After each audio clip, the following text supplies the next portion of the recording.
Hey guys, tonight we head far out into the cold waters of the North Atlantic, where the waves crash like restless giants against jagged rocks, and the gulls circle in endless spirals above the foam. You're about to step ashore on a place that feels almost outside of time, the Flannan Isles.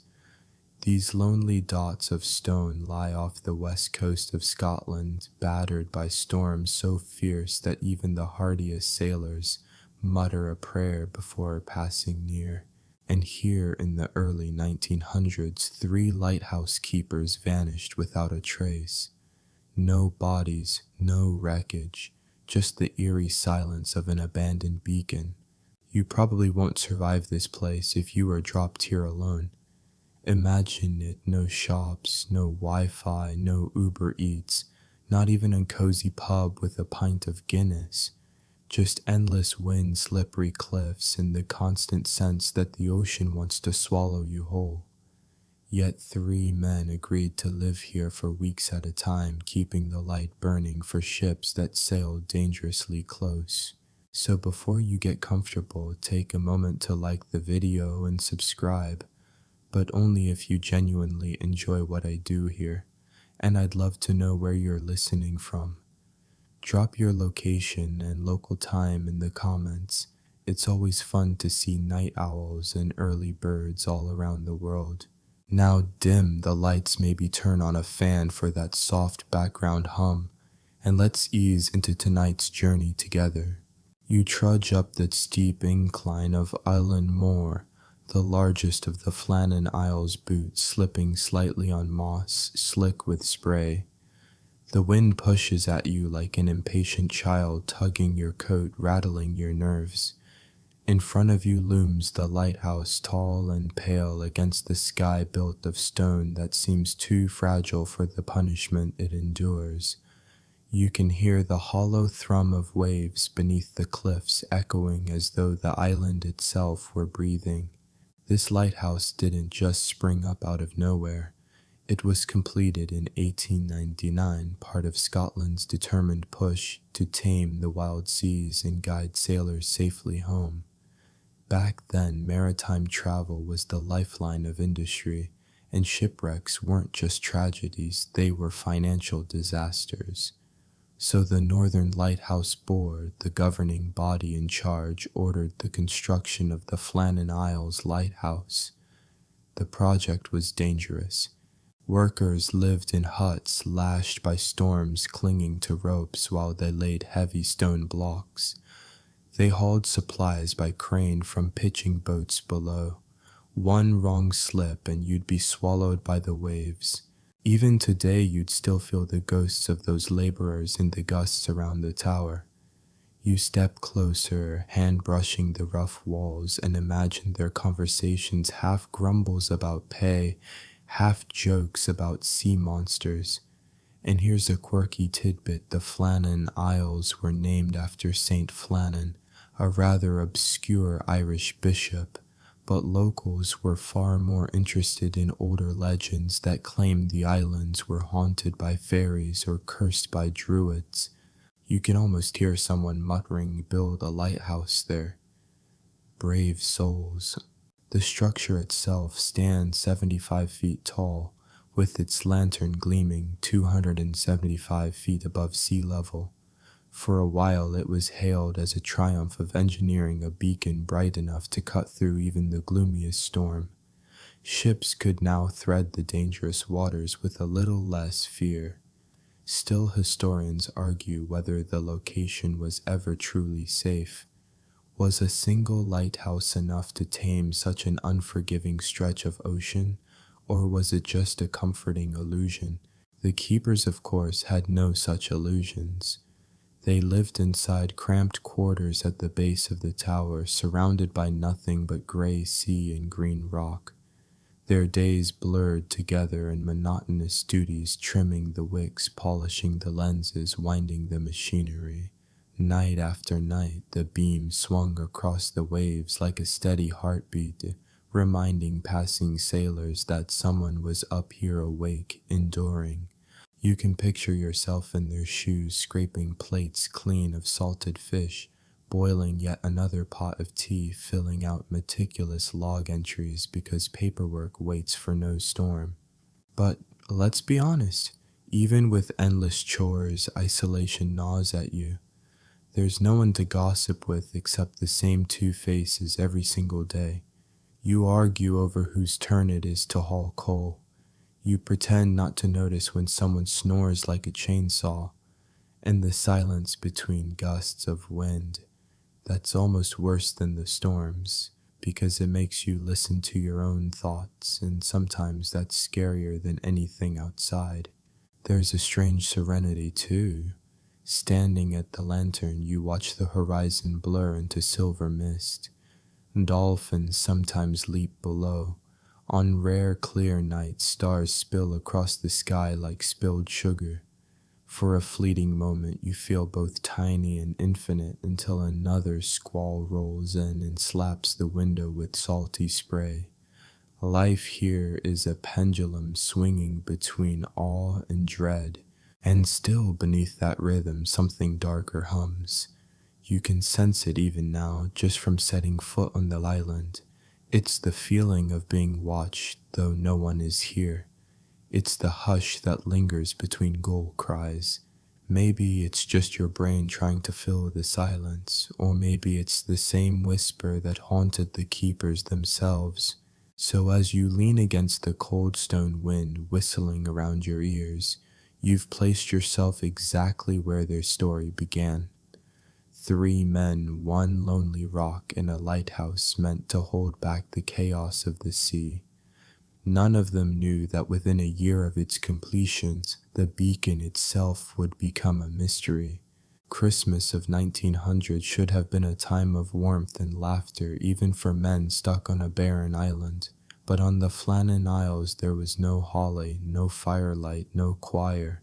Just 3 lighthouse keepers, James Ducat, the principal keeper, Thomas Marshall, his second in command, and Donald McArthur, an occasional replacement drafted in to cover shifts. Imagine them huddled in their cramped quarters, the wind moaning like a restless spirit around the walls. Maybe they shared stories of family back home. Maybe they complained about the endless storms or the damp that seemed to creep into everything. Maybe MacArthur, known to have a fiery temper, snapped about some small annoyance, only to laugh it off moments later. On the 15th of December, the lighthouse was reported operational. On the 15th, the lamp burned as expected, sweeping its light across the Black Sea. But then a ship called the Archtor passed on the night of the 15th and noted something unusual. The lighthouse beam, which should have cut through the fog like a sword, was dark. No light, no guidance, just shadows on the waves. When the vessel docked days later, it reported the failure, but communication wasn't instant in those days. So it wasn't until December 26th, 11 days later, that a relief crew set out to investigate. Picture the scene. The supply ship Hesperus approaches the Isles, engines churning through frigid seas. Captain Harvey, standing at the bow, peers through his spyglass. The lighthouse looms above, but no welcome flag, no keeper waiting to greet them on the landing stage. Just stillness. The men shift uneasily. By now there should have been signal smoke something, but the island stares back mute. The crew struggles to dock in rough water. Finally, a handful of men scramble ashore, clambering up slick steps carved into the rock. Their boots echo as they climb toward the keeper's house, a low building squatting near the base of the tower. The door creaks open. Inside, silence. On the table lies a meal untouched cold, as though the men had simply walked away mid-bite. A chair is toppled, but not violently. The beds are neatly made. Oilskins, the heavy waterproof coats necessary for surviving storms, are missing, but not all of them. One set remains hanging on its peg. That meant at least one man had left without proper protection against the brutal weather. The logbook adds to the unease. Entries suggest violent storms, the worst I have seen in 20 years, according to Marshall. On December 15th, the last note is chillingly short. Storm ended. Sea calm. God is over all. After that, nothing. Think about that. 3 men isolated in one of the harshest environments on Earth vanish without leaving so much as a footprint in the snow. No struggle, no distress signal, no bodies, just absence. The official investigation pieced together a theory. Near the West Landing, iron railings had been bent, turf torn away, and ropes scattered.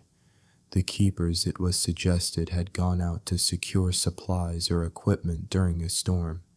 Perhaps a rogue wave, towering, sudden, and merciless, swept them into the sea. It was plausible, it was rational, but not everyone was convinced. Because here's the problem. The log entries describe storms raging on the 12th, 13th, and 14th. Yet ships passing in nearby waters reported unusually calm seas during that same time. So, was Marshall exaggerating? Or did something else happen? Something the logs were meant to disguise? Over the years, theories multiplied. Some believed the men fought, perhaps tempers fraying under the weight of isolation, and one act of violence spiraled into tragedy. Others whispered about supernatural forces, sea serpents rising from the depths, or the island's legendary spirits claiming trespassers. Some even suggested foreign spies or abductions, though that edges into conspiracy territory. But let's not rush. Imagine being in their boots. You hear the wind shriek louder than usual. You feel the tower shudder against a gust. You know heavy crates and ropes are lashed down by the landing. But if the sea rises, all that equipment could rip free, smashing against the cliffs. Maybe Ducat ordered Marshall and McArthur to help him secure the gear. Maybe one man slipped, the others rushed to grab him, and in a heartbeat, all 3 were gone, swallowed by the very waters they had guarded sailors against. Logical, simple, and yet something about it doesn't sit right, does it? Because if it was so simple, why does the story still haunt us more than a century later? Why do historians still debate, authors still speculate, and travelers still shiver as they step onto the Isles? The truth is, the Flannan mystery sits in that perfect space between fact and folklore. Enough evidence to sketch a narrative, but just enough gaps to let shadows creep in. And there's one more eerie twist. The lighthouse's replacement crew, after moving in, reported strange feelings, unease, dread, like they were never alone. Some swore they heard voices carried on the wind calling their names. Were they just spooked by the legend already forming around the disappearance? Or was the island holding on to something refusing to let go? The lighthouse was fully automated in 1971, no longer requiring human keepers. Now the beam flashes silently across the sea, controlled by distant hands. No more logbooks, no more lonely meals, no more footsteps echoing in stone halls. Just a machine doing the job men once risked their sanity for. But if you stand there today gazing up at the silent tower, you might still feel it, the weight of unanswered questions pressing against your chest, the sense that the story isn't finished, and maybe the wind will carry a whisper that was never meant for you. Section 3.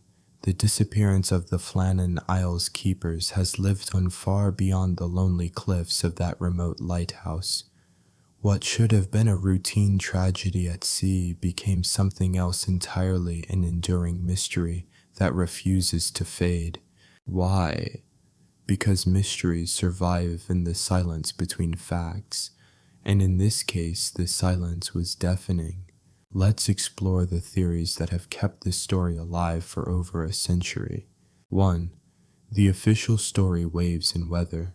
The Board of Trade's investigation in 1901 concluded that the men were likely swept away by a giant wave while trying to secure supplies. It fit the evidence: damaged railings, ropes torn loose, oilskins missing.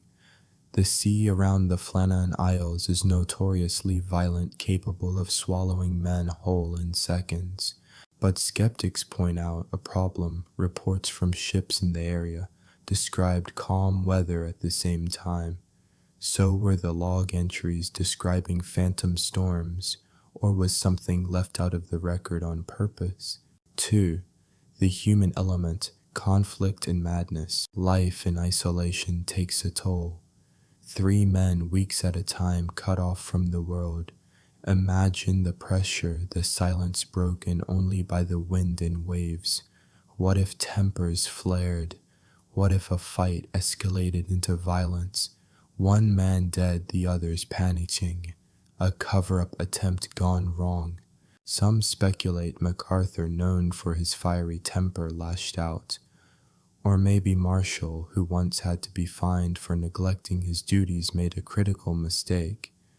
But if violence occurred, why was there no blood, no signs of struggle inside the station? It remains only a whisper of a possibility. 3. The stranger theories. And then come the stories that belong more to legend than fact. Sea serpents or monsters. Old sailors' tales claim the waters around the Isles hid leviathans. Could a creature from the deep have claimed the men? Spirits and superstition. The Flannans had long carried an aura of the supernatural. Local folklore spoke of the island as a place touched by otherworldly forces. The eerie log entry, "God is over all," only fueled that belief. Alien abduction. Yes, even UFO enthusiasts weighed in. 3 men vanished without a trace. To some it looked like the perfect abduction scenario, foreign capture. A few suggested the men were taken by enemy spies or even pirates, but again there's no evidence to support this. Unlikely, yes, but compelling in the way only unsolved mysteries can be. 4. Cultural impact. Over the years, writers, poets, and filmmakers have all been drawn to the story. In 1912, poet Wilfred Wilson Gibson wrote Flannan Isle, immortalizing the tale in haunting verse. Countless books, documentaries, and even films like The Vanishing 2018 have tried to give shape to the unanswered questions, and each retelling makes the story stranger. The absence becomes a canvas for imagination. 5. The legacy. Today, the Flannan Isles lighthouse has automated its beam, flashing across the dark Atlantic without the need for human hands. No one lives there anymore. The rooms are empty, the logbooks long closed, but the legend remains. When the wind howls, some say you can hear voices carried across the sea. Others claim the air feels heavier, as though the island itself remembers. Perhaps the men were simply victims of the sea, tragic but ordinary. Or perhaps they stepped into something beyond our understanding. Either way, their story endures because it taps into something primal. The fear of vanishing into the unknown, the dread of never knowing what happened. And that's the true power of the Flannan Isles mystery. It doesn't give us closure. It gives us questions that echo louder than any answer could. So what do you think happened to the 3 men of the Flannan Isles? Were they swept away by a rogue wave, undone by human error, or claimed by something we'll never explain? Whatever your answer, one truth remains: the sea keeps its secrets. You stand again in the cramped quarters of the lighthouse, and this time the silence feels heavier, as though the walls are holding their breath. The disappearance of the keepers is only one layer of the mystery. Another, far more personal, is tucked inside the final log entries they left behind. These words scratched out in a sailor's hand are our last tangible connection to what those men might have felt before they vanished. The Uncanny Journal.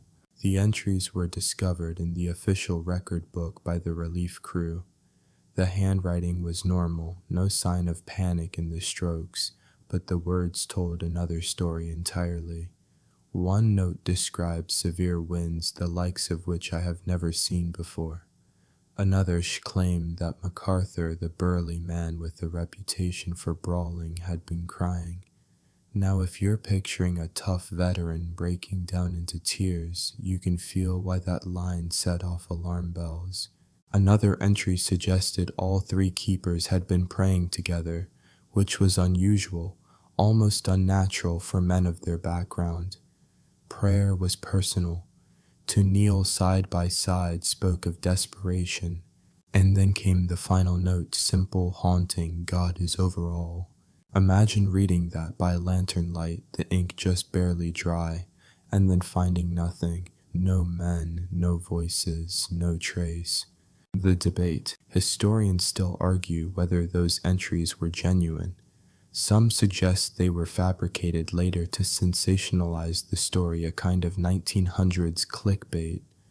Others defend their authenticity, pointing out that the handwriting matches. If they were fakes, who made them and why? There's even a fringe theory that one of the keepers might have deliberately written eerie notes as a prank, intending to unsettle whoever read them next. If that was the case, well, congratulations, mission accomplished. Weather or something else. Here's where the contradictions sharpen. Meteorological records for December 1900 don't show unusual storms around the Flannan Isles. Ships passing nearby reported calm seas, yet the entries spoke of violent winds, smashed gear, chaos beyond the ordinary. So which do you believe? That the storm was real but local, invisible to the wider shipping lanes, or that the entries were exaggerated, maybe written under stress or confusion? Or, and here's the eyebrow raiser, that the storm existed, but not in the way we define storm. Something atmospheric, something psychological, or maybe even something supernatural. A lighthouse of ghost stories. Long before the lighthouse was even built, locals called the Flannans a thin place where the veil between worlds was weaker. Shepherds who grazed their sheep there refused to stay overnight. Fishermen swore they saw lights dancing on the cliffs, and some claimed voices rose from the sea when the waves struck just right. Now imagine being stationed there for weeks at a time, the wind clawing at the windows, the sea booming against the rocks, and maybe a story you heard as a child slipping back into your mind. Alone, exhausted, every creak of the building could sound like something moving just out of sight. Humor in the dark. Of course, humans cope with the eerie by cracking jokes. One later keeper posted years after the disappearance reportedly said, "If the ghosts want to climb the stairs, they can take my watch duty." Probably the only time gallows humor became part of a job description. And you'd probably have made the same joke if you'd been there, because laughter is the one torch we keep lit when everything else feels dark. Why the logbook matters. Here's the truth. Without those journal entries, the story might have been just another tragic accident at sea. But words change everything. The moment someone wrote that the men were afraid, the moment someone described unnatural storms in group prayer, the narrative cracked open. It became more than loss, it became legend.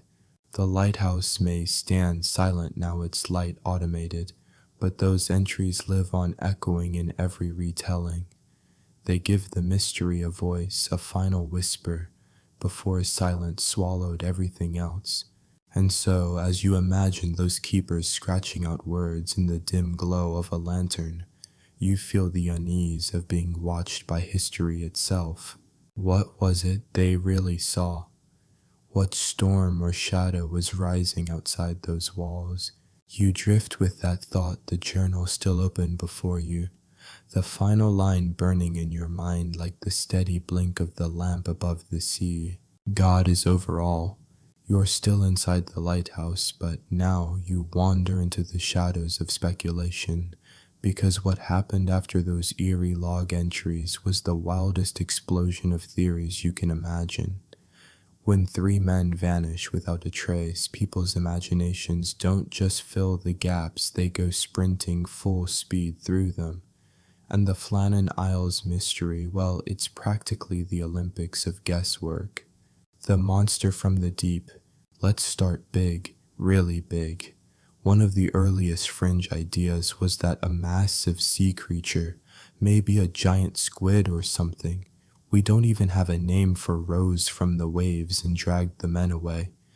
Picture that tentacle slamming against the rocks, a sucker-lined arm wrapping around a lighthouse keeper who had just stepped outside for air. It sounds like the cold open of a horror movie, doesn't it? Now, mainstream fact check, no giant squid has ever been known to haul grown men off a cliff like party balloons. But that didn't stop the theory from spreading. And honestly, after hearing stories of colossal creatures surfacing near Iceland and Norway, you can see why a few fishermen nodded along and said, yeah, that tracks.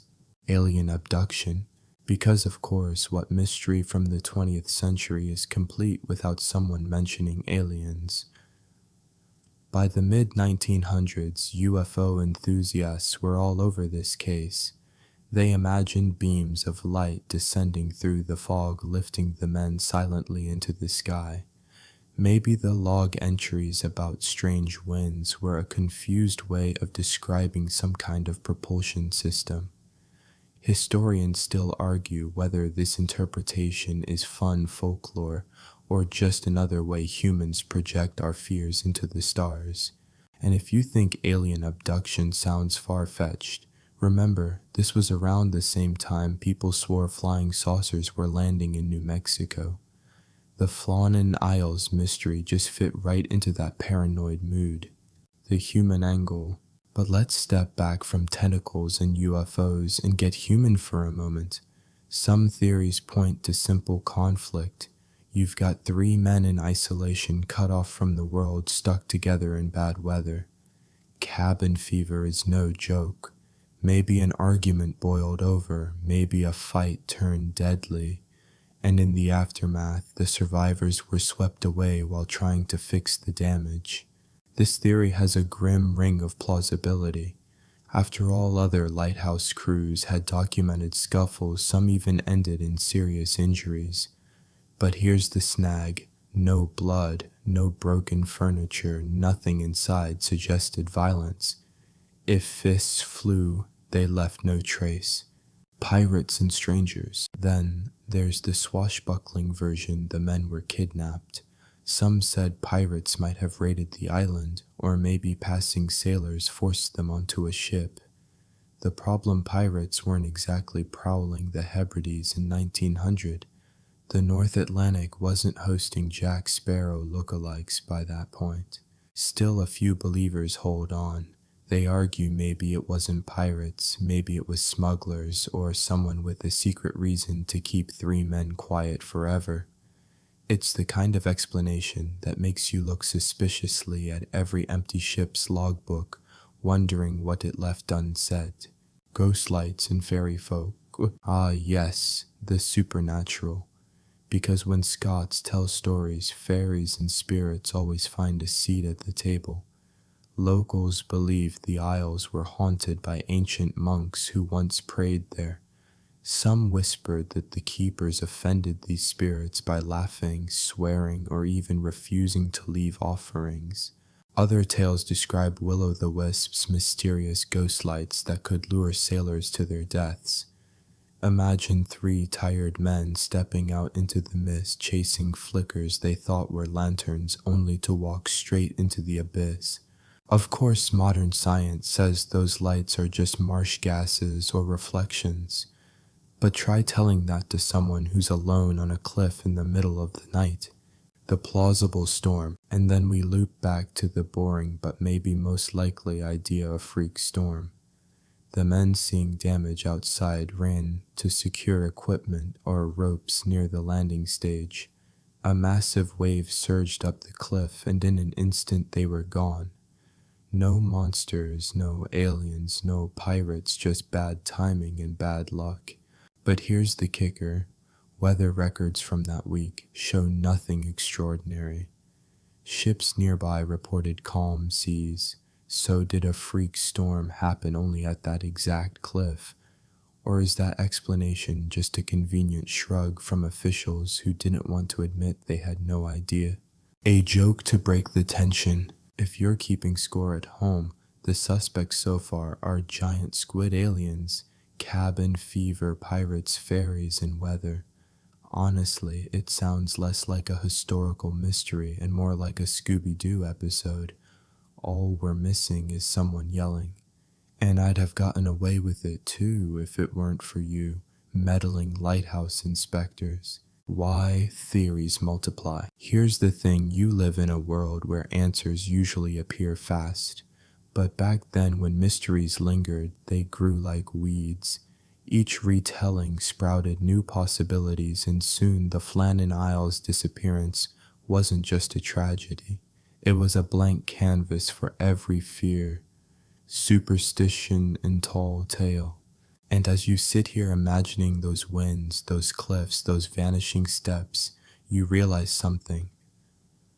Sometimes the mystery is more powerful than the solution, because deep down, don't you secretly hope it wasn't just a wave? You're still inside the lighthouse, but now you're not looking at the logs or the storm reports, you're staring at something deeper, the silence left behind. Because when men vanish, the mystery doesn't just haunt the island, it ripples outward, reshaping lives, reshaping folklore, reshaping even the way we imagine danger. The aftermath. When the relief crew finally left the island that day in December 1900, they carried more than just bad news. They carried the burden of explaining the unexplainable to families waiting on the mainland. Wives were told nothing more than missing, presumed dead. Children were left with questions that could never be answered. In the small Scottish villages, the keepers came from the disappearance became legend almost immediately. Pub conversations turned into debates. It was the sea plain and simple versus, no, there's something they're not telling us. And with every passing year, the truth blurred a little more. The lighthouse stands. Here's the eerie part. The Flannan Isles lighthouse still stands, still functioning, still shining across the water like it did the night those men disappeared. Ships keep passing crews, keep glancing up at that lonely tower, some whispering a quiet prayer. Imagine being the next crew stationed there.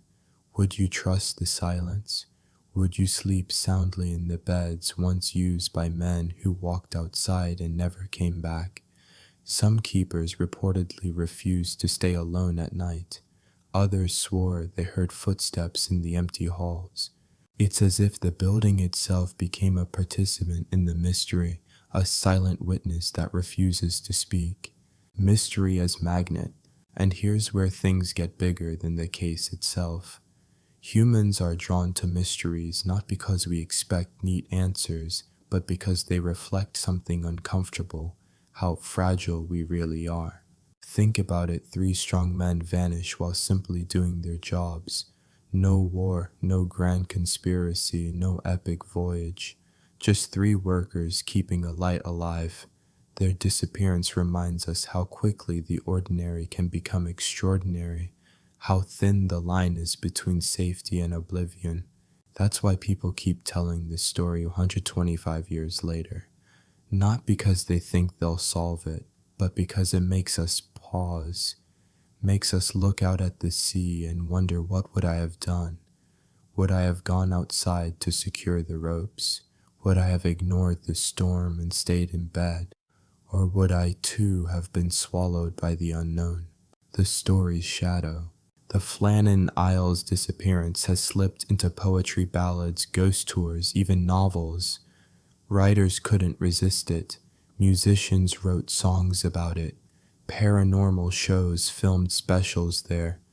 It's as though the missing keepers became characters in an eternal play, one where the script is rewritten every time it's told. And that maybe is their strange immortality. They left no graves, but their names are etched in whispers across a century. Closing the lantern door. So here we are. You walked into this lighthouse to chase a mystery. You read the log entries, imagined the storm, weighed the wild theories, and sat with the silence. And maybe you've realized something: the unsolved isn't a problem to fix, it's an invitation to feel. To stand at the edge of the cliffs in your mind and listen to the roar of waves that may or may not have been there. When you step back out into your own world, lights humming, streets buzzing, phones glowing, remember the lesson of the Flannan Isles. Sometimes no amount of technology, no pile of data, no hours of research can lock the door on uncertainty. And maybe that's okay, because mystery in the end is what keeps the human imagination alive. The lantern flame flickers, the stairs creak one last time, and as the door closes, the island fades into fog. But the question lingers forever: what happened to the keepers of the Flannan Isles? You're still drifting with the story, but the fog doesn't lift, instead it thickens. Because now you're moving from silence into speculation, the part where imaginations run wild and theories sprout like weeds in an abandoned garden. Some are sensible, others downright bizarre, and a few make you wonder if the storytellers had maybe one whiskey too many. The rational ones, the first theory most people lean on, is simple: the storm did it. 3 men stepped outside to secure equipment, oil crates, ropes, maybe even the landing platform itself. A wave taller than any they'd seen before swallowed them in an instant. It's clean, it's tragic, and it's believable. But here's the snag: no one recorded a storm that fierce in the area that day. Historians still argue whether the monster wave theory holds up, or whether the storm was exaggerated in retellings. And so even the most rational explanation is shaky at best. A hint of conflict, another theory. Human drama. Maybe 2 men fought tempers, flared exhaustion, boiled over words, turned into fists turned into tragedy. You can picture it: cramped rooms, endless isolation, and the grinding roar of the sea. Small irritations could easily explode. But again, no blood, no broken furniture, no signs of a scuffle.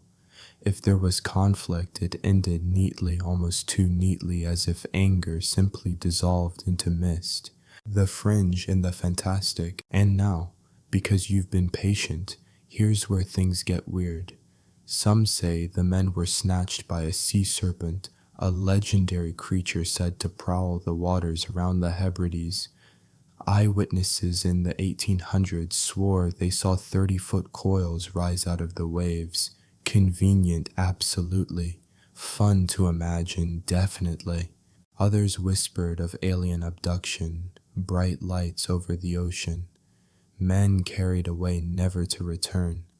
The 1900s were prime real estate for these kinds of stories. Newspapers thrived on mystery, and readers ate up anything spooky. And of course, someone had to bring in the supernatural. The island is cursed, one villager declared. Another claimed the old Celtic spirits demanded a sacrifice, and the keepers were simply chosen. You roll your eyes, but admit it, if you spent one night alone in that lighthouse, you'd probably start believing in ghosts too. The government angle. Here's a curveball. Some theorists suggest the men stumbled upon something they shouldn't have, like clandestine military testing or smuggling operations. Did they see a ship offload contraband? Did someone silence them? Sounds thrilling, like a Cold War novel before the Cold War even existed. But again, no footprints, no wreckage, nothing. If the government was involved, they left the world's tidiest crime scene. And let's be real, governments are not known for tidiness. Why theories matter. You might wonder why bother with all these outlandish explanations, because they reveal more about us than about the lighthouse. When faced with the unknown, our brains refuse to sit quietly. We build scaffolding out of guesses because silence is unbearable. The villagers in 1900 weren't just gossiping, they were trying to make sense of grief. And today, when you click on a video like this, you're doing the same thing. Reaching across time, poking at the fog, asking, could it have been this? Could it have been that? And maybe the truth is far simpler or far stranger than we'll ever allow ourselves to imagine. Your lantern for tonight. So, as you let the waves of speculation wash over you, remember theories are like lanterns. Each one casts a little glow, but none of them lights up the whole island. You move from lamp to lamp, shadow to shadow, never quite seeing the full picture. And in that space between shadows, that's where the mystery lives. The theories still echo in your head, but tonight, the story shifts into the quieter corridors of time, because myths don't only live in wild speculation. They also soak into folklore, into poetry, into songs whispered by firesides. The Flannan Isles became more than rocks and waves.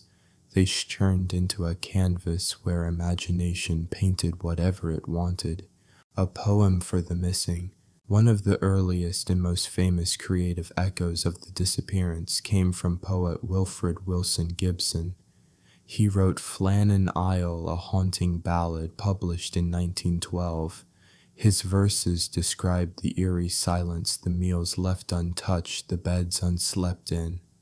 If you close your eyes, you can almost hear his voice trembling as he recites lines about 3 men vanished into the night and the sea. The poem isn't factual, but it's powerful. And here's the quirky part, people actually remembered the poem more than the real reports. For decades, school children could recite the verses, but few knew the details of the logbook or the weather records. Art often overtakes reality, twisting it until the two blur together like watercolor bleeding on paper. Folklore and the locals. Meanwhile, back in the Hebrides, villagers told stories in Gaelic that stretched far beyond logic. One tale said the men had angered the little people, fairy-like beings who demanded respect and offerings. Forget to leave a bit of bread or spill a drop of whiskey on the rocks, and you risked their wrath. Some swore they saw lights dancing over the waves, not lanterns, but something otherworldly. Historians still argue whether these tales are genuine remnants of old Celtic traditions or later inventions cooked up once newspapers turned the mystery into a sensation. Either way, the folklore stitched itself into the fabric of local identity. Songs of the sea. Every culture with coastline eventually writes songs about the sea swallowing men whole. In the Western Isles, traditional laments carried the story of the keepers into rhythm and melody. You picture an old fisherman's voice rising over the crackle of a peat fire, singing verses about watchmen stolen by the ocean. Quirky fact for you, one local ballad, though rarely sung, now compares the vanished men to salmon that leap and vanish in foam. It's poetic, but also a little absurd when you picture burly keepers flopping like fish. Still, it shows how people grasped for imagery to make sense of their loss. Folklore expands. The myth didn't stay trapped in the Hebrides. Writers in England and beyond picked up the story. Soon ghost stories circulated about visitors seeing 3 shadowy figures wandering the cliffs at night. Tourists began bringing lanterns or candles, half expecting the keeper's spirits to join them. One particularly eccentric tale claimed the 4th keeper, never officially hired, had been on the island hiding in secret and lured the others into madness. You can almost hear the campfire crackle as that version is told. Goosebumps prickling arms, children leaning closer, parents shaking their heads at how far the legend had strayed. The lasting grip. So why did the Flannan Isles inspire so much art and myth? Maybe because the core of the story is a perfect blank page. 3 men walk into a storm and no one ever sees them again. No bodies, no witnesses, no closure. It's irresistible. It begs for storytellers to step in. And here you are, over a century later, listening in the dark, the same way those villagers once did. Maybe you're not by a peat fire. Maybe you're under a blanket with your phone humming gently, but the tradition is the same, passing along a mystery too good to let fade. Your takeaway tonight: let the myth swirl as softly as smoke. They may not answer the riddle, but they reveal something deeper, that stories are survival. They keep people remembered even when the facts wash away. And maybe, just maybe, the keepers themselves would have smiled at becoming folklore immortal in whispers, forever part of the sea's song. You drift further, letting the folklore soften in your mind, and the story begins to tug you towards something more practical. Because while myths can lull you, actual investigations have a different rhythm. Clipped reports, weather charts, sober officials who did not have time for fairy folk. Yet even here, the mystery stubbornly refuses to close. Official reports. When the Northern Lighthouse Board completed its inquiry in early 1901, the final verdict leaned toward a simple accident. The commissioners stated that the men in attending to their duty were by an accident drowned. That's it. No drama, no supernatural twist. Just 3 names written into history with the neatness of clerks who wanted to file the paperwork and move on. But you can almost hear the sigh between the lines. Even the officials seemed uncomfortable with how neat it all sounded. After all, these were experienced keepers, not amateurs. They knew storms, they knew danger. Why would 3 men leave their posts together when regulations insisted one must always stay behind? The logbook oddity. One enduring puzzle is the famous logbook entries supposedly mentioning extreme fear and unusual prayers. Some reports claimed the keepers described the storm as the worst in 20 years, and that one man, usually named as Donald McArthur, was crying. Here's the kicker. Historians still argue whether those entries ever existed. The surviving official documents contain no such words. The theory is that later journalists, hungry for drama, fabricated or exaggerated them. Quirky, isn't it, that one of the most repeated details of the case might just be a century-old clickbait? Equipment and evidence. At the landing site, investigators noted broken railings, displaced ropes, and a supply box swept high onto the rocks. The equipment suggested violent waves hammering the area. The keepers could have been trying to secure loose gear when the sea surged. But remember, the box was hauled about 30 meters above sea level. That would require waves so massive that even locals raised eyebrows. One detail the officials left out. No one mentioned signs of a meal in progress like the popular poem described. That was artistic license again. The actual record showed neat quarters, not a dramatic half-eaten dinner. You start to realize how the fiction glued itself to the facts until even investigators got overshadowed. Lingering questions. Even if all 3 had gone out to secure the equipment, why didn't one remain? Why did their oilskins' heavy weather gear remain inside for at least one of them? Did they underestimate the storm stepping out for a quick check that turned fatal? Or did something panic them enough to break protocol? Historians still argue whether the board's report was a genuine conclusion or just a tidy bow tied over an unsolvable riddle. In a sense, bureaucracy smoothed over the jagged rocks of doubt, but those doubts remain as sharp as ever. The human side of inquiry. Imagine the relief or lack thereof for the families reading the official summary. By accident drowned, that's all. No elaborate explanation, no justice, no ceremony, just the clinical tone of men at desks far away in Edinburgh. You picture widows in small island cottages shaking their heads at the coldness of it. For them it wasn't closure, it was another layer of emptiness. And here's a slightly dark humor thought for you. If you vanish in mysterious circumstances, don't expect paperwork to make you legendary. It takes poets and gossip to really launch you into immortality. The persistence of doubt. The official report didn't settle things. Instead, it lit the fuel for further debate. If the board had been more thorough, maybe fewer legends would have grown.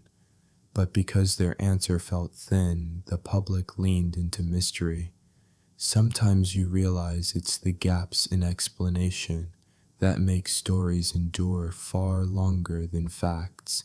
So you let your mind wander with those gaps, visualizing stern officials in frock coats shuffling papers while outside in pubs and cottages people whispered about ghost sea serpents and vanishing men. Two worlds overlapping the sterile corridors of inquiry and the roaring fireside of imagination. And you're floating right between them now, the waves rocking gently in your thoughts. The hum of the official reports fades, and now your thoughts drift toward the edges of possibility, the sort of explanations whispered when logic feels too small. You're not here to solve the case, you're here to cradle it, turning it over like a smooth stone while sleep creeps closer. And nothing lulls the mind like imagining conspiracies, odd experiments, and strange theories that never quite hold water, but sound deliciously eerie in the telling. Alien abduction, yes really. Let's start with the most outlandish. Somewhere in the late 20th century, fringe writers began to suggest that the men were taken, not by the sea, but by something from the sky. Flying saucers were already landing in the public imagination, so why not anchor them here too? You picture the three keepers looking up from the rocks, shielding their eyes against a sudden beam of light, and then gone. Is there evidence? Of course not. The aliens apparently were tidy kidnappers, but the theory still gets recycled in late-night discussions. Historians still argue whether it's parody serious belief, or just humans being humans tossing UFOs into any unsolved mystery because it's more fun that way. Government experiments. Another fringe theory suggests the men were caught in some kind of secret naval test. Early sonar, strange sound weapons, maybe even chemical experiments drifting on the wind. The British military was indeed testing experimental technology in the early 1900s, but not here, not then, not with any evidence tying them to the Flannans. Still you imagine the quietness of the island being shattered by a low hum, a pressure in the skull, the men staggering out to investigate, never to return. Quirky detail.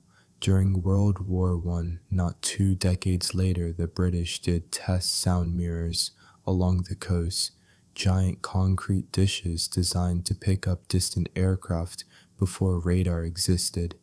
It's a real thing, and they look like Stonehenge had a baby with a satellite dish. Were they related to Flannan? No. But doesn't your half-asleep brain enjoy the possibility? Sea serpents and monsters. Of course, where the sea is involved, sea monsters must get their cameo. Tales of giant serpents, krakens, and creatures with too many teeth have long slithered through maritime lore. Some claim the keepers were snatched by something rising from the depths. One theory even suggested a massive whale lunged onto the rocks, dragging them into the sea. Is it scientifically reasonable? Not really.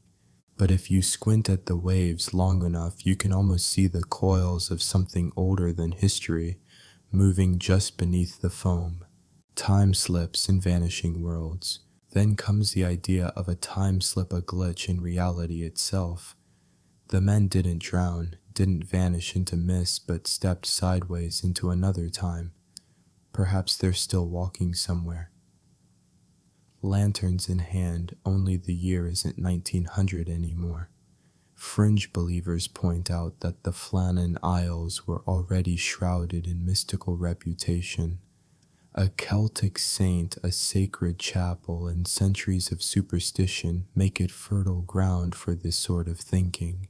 Here's the quirky bit: physics actually entertains tiny slivers of time-related anomalies like Einstein's relativity experiments bending perception, but applying them to lighthouse keepers in oilskin coats. That's a bedtime story masquerading as science, collective madness, and then there's psychology. Some speculate the men succumbed to cabin fever paranoia or even shared delusions. 3 men cut off from society for weeks, trapped with the wind and each other. Perhaps an argument spiraled. Perhaps one fled in panic and the others followed. You almost see it: raised voices echoing in stone walls, one door slamming boots on wet rocks. A bad choice multiplied by 3. Yet again, historians still argue whether such shared breakdowns actually happen the way people imagine. It makes for good drama, but mental health isn't usually so synchronized. Why, the wild theories linger. None of these explanations hold firms, but the fact that they exist tells you something about human nature. We hate loose ends. We'd rather reach for aliens or monsters than sit with the possibility that 3 ordinary men made a tragic mistake on an ordinary day. And maybe that's why the story lulls you so well, because it refuses to settle. And in a strange way, you're thankful. After all, you didn't click play on a 4-hour history track to hear "They slipped, they drowned the end." You came for the drift, for the maze of possibilities, for the chance to let your mind walk the same lonely island paths and still not know the answer. So, as your breath steadies, you let all the theories swirl like a deck of cards. Aliens, time slips, conspiracies, monsters, madness. You shuffle them slowly, then set them aside, knowing none quite fit, but all are worth keeping for the way they soften the night. The storm of speculation quiets. Now you return to the island itself, not as a place of mystery, but as a landscape: rocks, grass, and the unrelenting sea. Sometimes to understand a story, you need to sit inside its silence rather than chase its noise. The loneliness of the light. Imagine standing where the keepers once stood. You feel the weight of the ocean pressing from all sides. There are no trees, no villages, no sound but the wind and the crash of water. The nearest settlement is hours away, and most days no boat comes near. That loneliness was part of the job. Lighthouse keeping in 1900 wasn't just about trimming wicks and polishing glass. It was about enduring solitude. Men kept journals not just to record weather, but to keep a sense of themselves intact. Some wrote about birds, others about prayers, some even scribbled poems. On the Flannan Isles, scraps of such writing remain, but none that explain what happened. You think of them moving through the cramped rooms, boiling tea on a blackened stove, tightening oil valves, mending clothes. Mundane things against a backdrop of infinite water.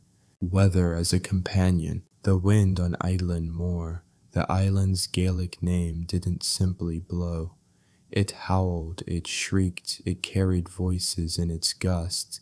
Sometimes storms lasted for days, rattling the lantern glass until it felt alive.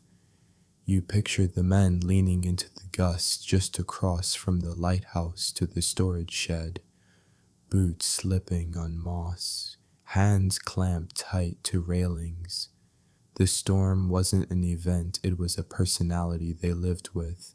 There's an old saying among mariners: the sea is not cruel, but it is not kind either. It simply is. That indifference, more than any conspiracy or legend, might explain why the Flannan Isles felt so uncanny. The light still shines. After the disappearance replacements were sent, the lighthouse did not close. Ships still needed guiding storms, still needed warning. Imagine being one of those men arriving with your kit bag, hearing the whispers of the vanished keepers, then climbing the same spiral stairs to trim the same lamp. Would you glance over your shoulder at night? Would you flinch at every creak? Yet the work continued. For more than 70 years, keepers kept the light turning until automation arrived in 1971. Since then, the building has stood without human presence, its lamp now controlled remotely. The rooms are empty, the kitchen cold, the bunks undisturbed. Still, sailors passing by at night see the beam sweep out across the black water steady as ever. A machine doesn't worry about ghosts. The island as myth. Over time, the Flannan Isles stopped being just geography. They became story. Tourists visit, but not often. Historians argue, but gently. And storytellers, writers, filmmakers, singers keep returning, because the unanswered makes the best kind of stage. The details blur. Sometimes it's said the table was set for dinner when rescuers arrived.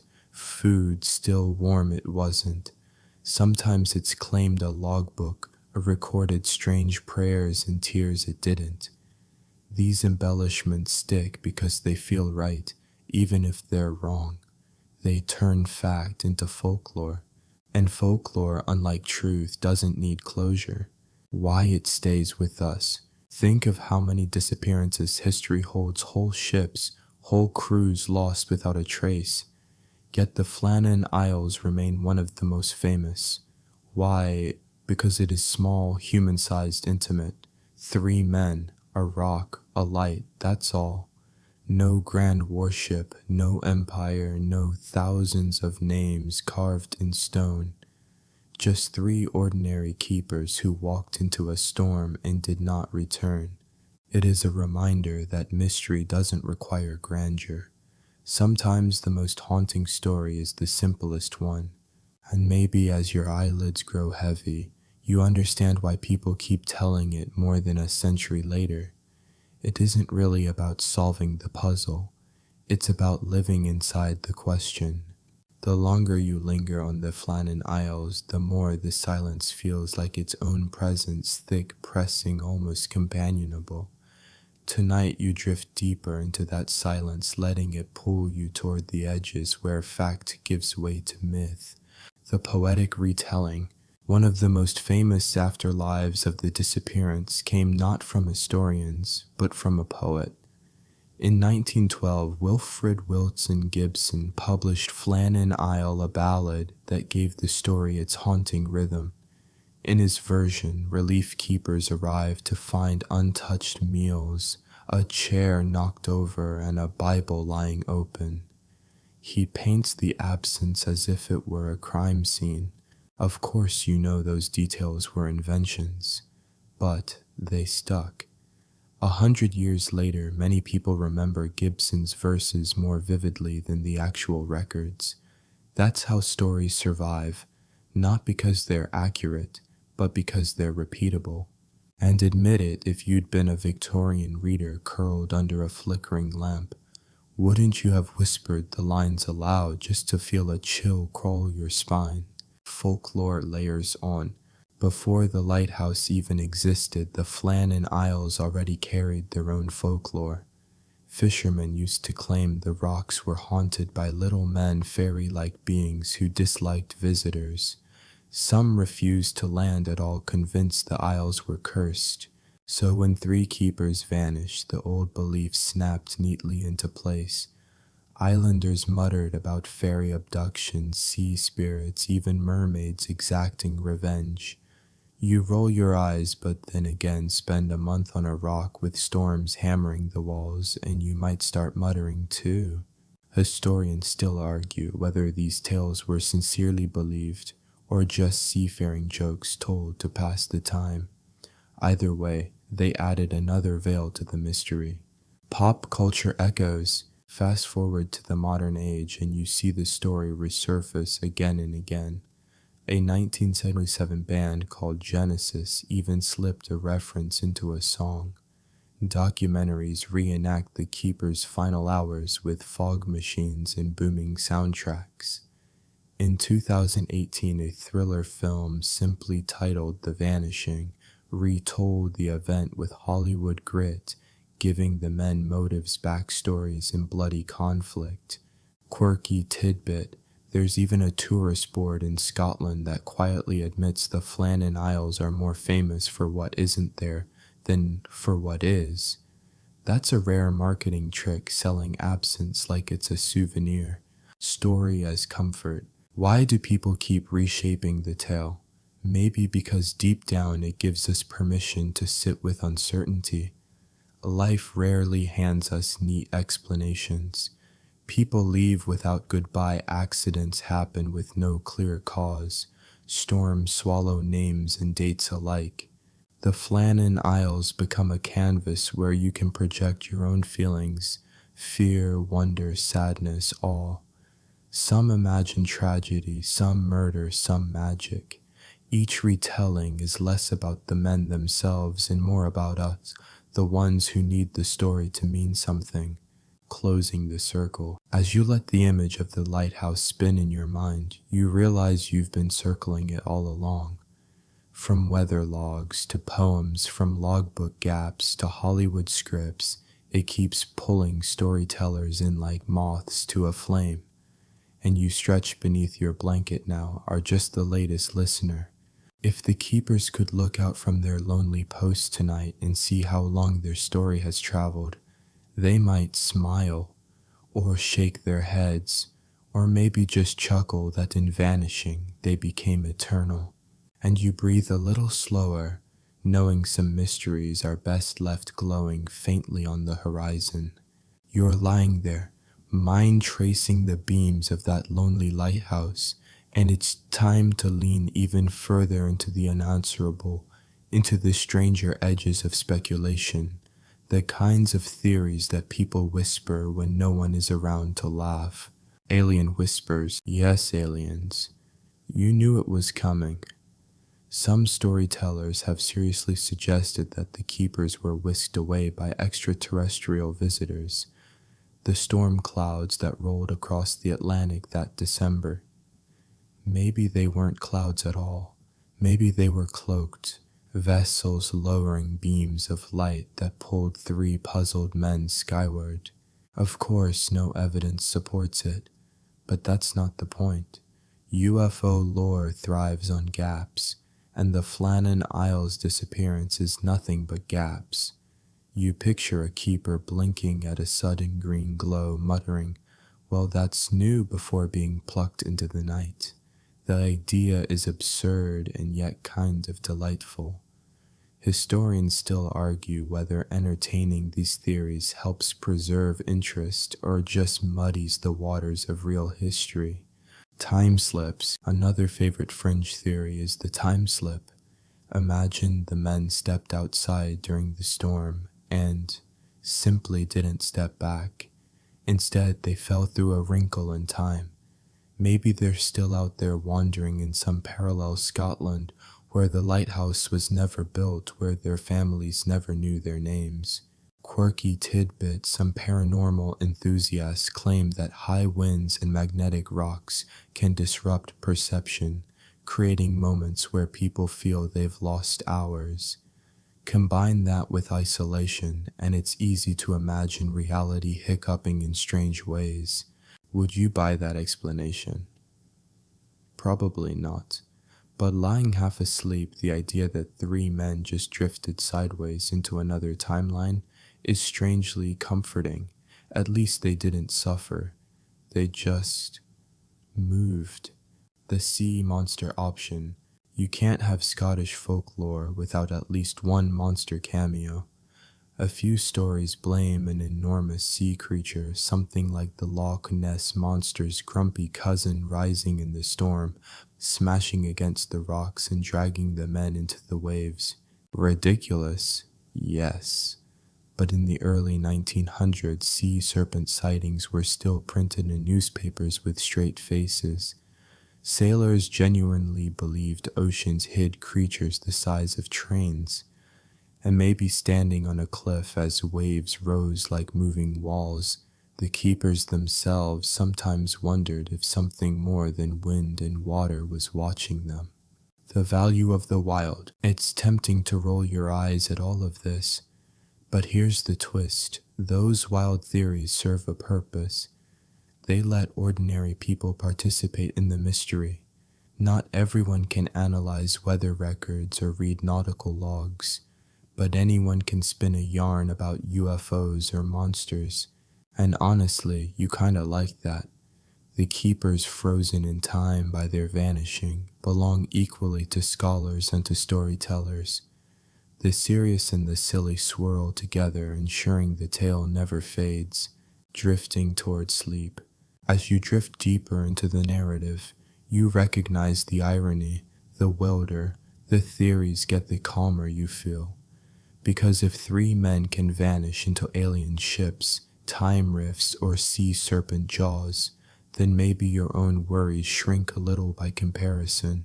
That's the strange power of fringe explanations. They're less about truth and more about easing the edges of reality. And so, as the waves crash in your imagination, you let them carry the men into myth where they'll never be lonely again. You breathe slower now as the wild theories fade like shadows at dawn. The story slides toward quieter shores where the mystery becomes less about monsters or aliens and more about what the Flannan Isles mean to those who still keep watch. A place that haunts. The lighthouse still stands, its white tower cutting into gray skies. Automated now, it doesn't need men in boots and oilskins trudging upstairs. Yet visitors say the place feels alive with memory. You stand on the stone floor in your mind, and you almost hear footsteps echoing above as though someone has just gone to check the lamp. That's the eerie legacy, a working structure that doubles as a monument. It's a reminder that technology has replaced flesh, but the ocean hasn't changed it. Still thrashes, still whispers, still takes what it wants. The folk memory. For locals on Lewis and the surrounding islands, the disappearance turned quickly into legend. Families passed it down as cautionary tales. Children were warned not to stray near cliffs, or the sea will take you like it took the keepers. The mystery wove itself into lullabies and ghost stories. Quirky tidbit, even fishermen in the 20th century admitted they avoided the Flannan Rocks if they could. It wasn't just about rough seas, it was about bad luck, the sense that the place demanded respect. Historians still argue whether such folklore preserves the truth of past events or simply bends them into whatever moral each generation needs. Either way, the keepers live on, not in archives, but in voices around kitchen tables. Lessons for today. You can't listen to this story without reflecting on modern life. Think about how easily we Google weather track flights across the globe or check a friend's location on a phone app. In contrast, the keepers were tiny specks of humanity cut off for weeks, relying on each other and handwritten logbooks. There's something humbling about that. It makes your late-night Wi-Fi issues feel comically small. You think you're isolated. Try being stuck on a storm-lashed rock in December with nothing but lantern oil and potatoes. And yet, despite all our satellites and safety nets, mysteries remain. Planes vanish, ships still sink, and sometimes people disappear without explanation. Technology shrinks the unknown, but it never kills it. The personal echo.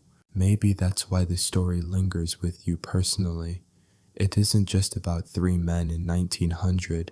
It's about the universal fear of vanishing without a trace, of being gone and no one ever knowing why. That fear makes the story ache in your chest even as you relax under the covers. But here's the flip side. The keepers aren't forgotten. More than a century later, you're lying here thinking about them. Their names, their lives, their mystery all preserved in your imagination. There's comfort in that. Disappearance isn't erasure, it's transformation into legend, a step toward closure. So what's the truth you'll never know? Maybe they slipped, maybe the storm claimed them, maybe something stranger happened, but certainty isn't the point. The mystery itself is the inheritance, the crack in history that keeps wonder alive. And as your breathing slows, you feel yourself letting go of the need for answers. You don't need to solve it, you just need to sit with it, to let the waves keep their secret. The sea is calm in your mind now, the waves smoothing out like silk over stone. You've journeyed through every twist of the Flannan mystery, from storm-tossed cliffs to conspiracy webs, and now you're at the edge of the story, the place where the tale exhales and fades into quiet. The last imprint. Picture yourself stepping once more onto the lighthouse stairs, the metal handrail cool under your palm. You climb slowly as if you're retracing the keeper's final hours. But when you reach the lantern room, you don't find absence anymore. You just find light. A steady, automated beam rotates indifferent and eternal. It casts its glow over the Atlantic, the same waters that once swallowed the three men. You realize this light is their legacy. It's not just guiding ships, it's guiding memory. What remains? The official records still sit in archives, ink faded but legible. Historians pore over them, arguing whether the logs hint at stress or at supernatural dread. Fringe writers still sprinkle in tales of sea serpents or vanished worlds. Yet beyond documents and debates, the strongest record is emotional. It's the feeling you get when you imagine being up there, cut off, hearing the sea pound with the fury that seems bigger than nature. It's the chill of considering how small humans really are. That feeling, that reminder of fragility outlasts facts. Quirky, tidbit, modern lighthouse enthusiasts sometimes leave 3 mugs on the Flannan rocks, as though inviting the keepers back for tea. No one knows who started it, but the gesture has become tradition, a nod to men who never got their break. The stories whisper, so here you are, resting in the quiet. Your mind drifts back over the entire arc, the island's legends, the sudden disappearance, the frantic searches, the endless theories. It feels like closing a well-worn book. You don't get all the answers, but you carry the weight of the story with you. And isn't that enough to listen, to remember, to wonder? That's what keeps the keepers alive, not certainty, but curiosity. The gentle fade. Now, let the mystery dissolve into the background like the tide sliding out. The voices you imagined grow softer, the lighthouse stairs vanish beneath your feet, and the wind itself hushes to a breeze. You're safe. The keepers may have vanished, but you're here, steady breathing, wrapped in warmth. The sea can roar in your imagination, but in reality, your room holds only peace. The story recedes like the lantern beam stretching across the horizon, distant, fading, steady. 300-word wind down, and now, as the final echoes of the story settle, you feel your body loosening further, every muscle letting go. Your jaw unclenches, your shoulders soften, your hands grow heavy where they rest. You notice how even your heartbeat has slowed, as though it too is leaning back into rest. The Flannan Isles drift far away, their cliffs and spray dissolving into haze. You don't need to hold on to the mystery anymore. You can let it slip into the ocean like a pebble tossed into the surf. The ripples spread, then disappear, leaving only calm water. Every sound in your room blends into this calm, the faint hum of the fan, the creak of your bed, even the rhythm of your breath. Each one reminds you that you are safe, that the night holds you gently. So let your thoughts grow slower, softer, stretch thin like clouds drifting across a late sky. You don't have to chase them.